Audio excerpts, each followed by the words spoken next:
سڵاو ڕێز بۆەوە بینەرانی خۆشەویستی تەلەڤیزیۆنی کۆمەڵە بە بەشی دووەمی ڕاگەیاندنی بەڕێوەچوونی پلەنۆمی پێنجەمی کۆمەتەی ناوەندی کۆمەڵە لە خزمەتەوەی ئازیز دەین. بینەرانی خۆشەویست، وەک بە بیرهێنانەوەیەک لە کۆتایی بەشی یەکەمدا باسمان لە دوو ڕەوتی هاوتەریب کرد کە لە بارودۆخی ئێستای ئێراندا ڕوولا گەشەکردن. یەکەمیان ڕەوتی گەشەکردن و پەرەسەندنی پرۆسەی شۆڕش بۆ گۆڕانکاری بنەڕەتی لە پێکاتەی دەسەڵاتی سیاسی و پەیوەندیە کۆمەڵایەتیەکان بووە. دووهەمیان ڕەوتێکی بورژوازی لیبراڵ کە دەیەوێت بەبێ پەنابردن بۆ شۆڕش نظامی سەرمایەداری ئێران لە داوی ڕژیمی کۆماری ئیسلامی وەک ڕژیمێکی ناماخۆڵ ڕزگار بکات. لە بەشی دووەمدا باز لە ڕەوتی بۆرژوا واتە لیبراڵ یا نیۆلیبراڵەکەین. ئامرازەکانی ئەم گۆڕانکاریە بەر لە هەر شتێک لە ناوخۆی ڕژیمدا پێکاتوە بە درێژای چەندین ساڵ و بە تێپەڕبوونی زەمن و لاوازبوون و لە کارکەوتوی جیلی کۆن و بەساڵاچوو نەوەیەکی گەنجتر سەری هەڵداوە کە نەک هەر خۆی بە پەیوەندیە ئایدۆلۆژیەکانەوە نابەستێتەوە، بەڵکو بیر لەو بەرژەوەندیە مادی و سەروەت و سامانە دەکاتەوە کە دەستی پێڕادەگات. هەڵوەرین و پاکسازیە یەک لە دوای یەکەکان لەوانە ڕێفەرمخوازانی ناوخۆی ڕژیم لەگەڵ نەوەیەکی گەنج لە بەڕێوبەرانی سپا و ئەرتەش لە پشتی پەردەوە و ئاغازادەکانی بەشدار لە پرۆسەی بەرهەمهێناندا ئامرازەکانی گۆڕانکاری ڕژیمیان لە ناوخۆیدا پێکێناوە. ئەم ڕەوتە بوونی واقعی خۆی و کاریگەریەکانی لە ڕەوتی سەرهەڵدانەکانی ناسراو بە بزوتنەوەی سەوزدا نیشاندا. دەوڵەتی ئەمریکا و دەوڵەتەکانی ڕۆژئاوا هیوای خۆیان لەسەر ئەم ڕەوتە هەڵچنیوە بۆ بە ئاشکرا و بەنهێنی پشتیوانی لێ دەکەن. ئۆپۆزیسیۆنەکانی سەر وڵاتانی ڕۆژاوایش دڵیان بەو ڕەوتە خۆش کردووە و لە هەوڵی بەدەستێنانی جێگە و پێگەیەکدان لە ناو ئەو ڕەوتەدا. راپۆرتەکە سەبارەت بە بارودۆخی سیاسی کوردستانیش لەسەر بوونی ورەی بەرزی خەباتکارانەی جەماوەری خەڵک جەختی کردەوە. کۆمەڵگای کوردستان لە بەرامبەر کوشتار و هەڕەشە و زەخت و زۆرەکانی کۆماری ئیسلامیدا بە چۆکدا نەهاتووە.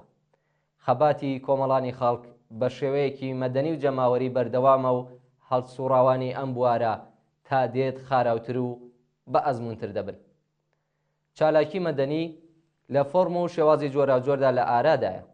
دادخوازی بنەماڵی گیانبەخت کردووان پێشەنگی بزوتنەوەی دادخوازیە لە ئێراندا. خۆڕێخستن لە ئەنجومەنە کرێکاریەکان و مامۆستایان، خۆڕێخستن بە مەبەستی بەرگریکردن لە ژینگە، خەبات لە پێناو پەرەپێدان بە پەروەردەی زمانی دایکی، چالاکی هونەری ڕێکخراو لە بوارەکانی مۆسیقا، شانۆ و ئەدەبیات و هیتر لە زومرەی فۆرمەکانی تری خەباتی مەدەنی لە کوردستان. بەهۆی ئەم تایبەتمەندیەوە بزوتنەوەی کوردستان یەکێکە لە بزوتنەوە پێشەنگە کۆمەڵایەتیەکانی ئێران و هەروەک چۆن چەخماخەی شۆڕشی ژینە لە کوردستانی شۆڕژگێڕەوە لێدرا و سەرانسەری ئێرانی گرتەوە، هەر ئێستاش ڕۆڵی کۆمەڵگای کوردستان لە قوڵبوونەوە و بەرەو پێشبردننی شۆڕشی ژینە لە فۆرم و شێوازە نوێیەکانی خەباتدا حاشا هەڵنەگرە. راپۆرتەکە هەروەها جەختی لەوە کردەوە کە لەو ڕووەوە کوردستان تا ڕادێکی زۆر کۆمەڵگەیەکی حیزبیە بە شێوەیەکی سروشتی باشی و خراپی حیزب و لایەنە خاوەن بنکە کۆمەڵایەتیەکان و هەڵوێست و سیاسەتەکانیان کاریگەری لەسەر ئەم کۆمەڵگەیەدا دەنێ. بۆ نمونە پێویستە ئاماژە بە دوو جۆر لەو سیاسەتە زیان بارانە بکرێت.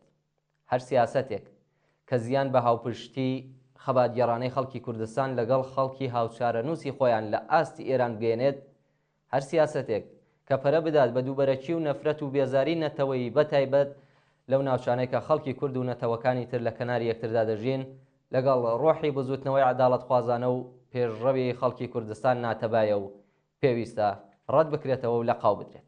راپۆرتە سیاسیەکە لە درێژەدا جگە لە ئەرکەڕۆتینەکان لەسەر چەند بابەت لە ئەولەویەتەکانی کۆمەڵە لەم قۆناغی ئێستاشدا پێداگری کردەوە. یەکەم، پشتیوانی و بەهێزکردن و بەشداریکردن لە خەباتە مەدەنیەکانی ئێستادا.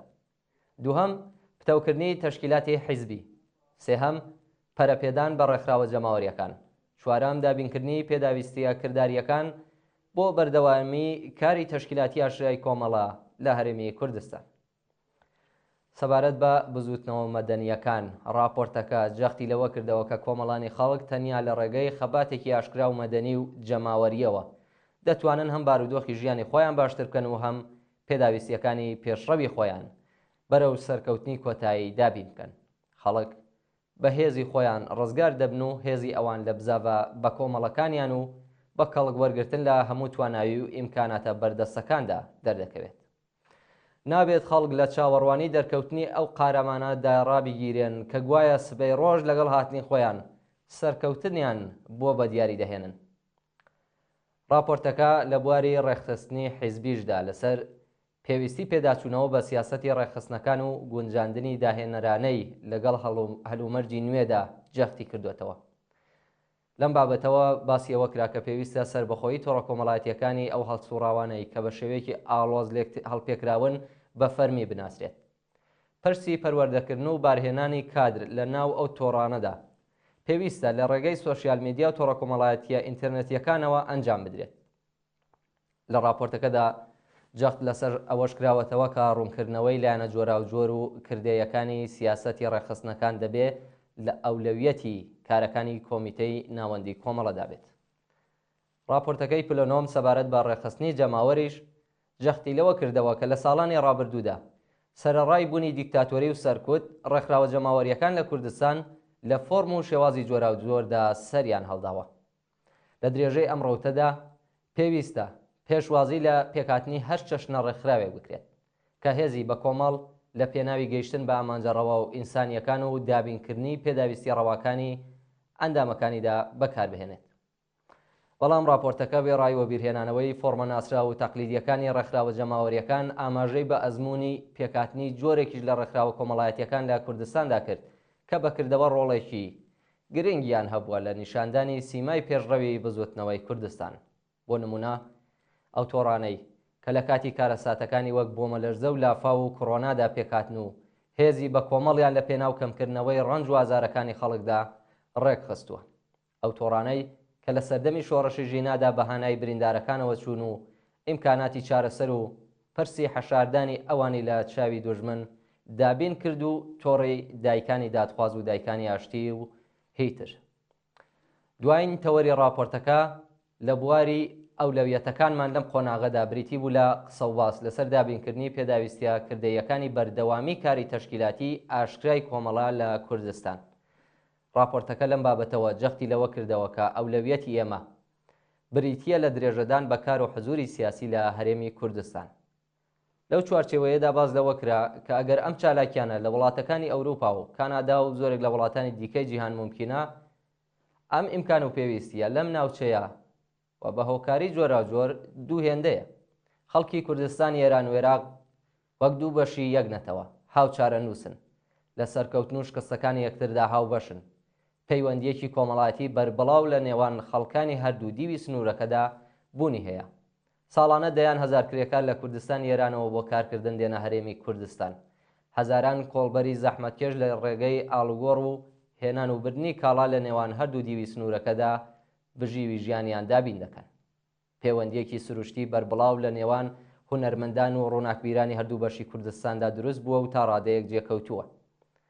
پلۆنۆم لەسەر ئەو بنەمایە جەختی لەسەرەوە کردەوە کە ئەم سیاسەتە لە ڕێگەی وتوێژ و هەماهەنگی و ڕێککەوتن لەگەڵ حکوومەتی هەرێمی کوردستان و لە چوارچێوەی چارەسەری کردەیدا پەیڕەو بکات.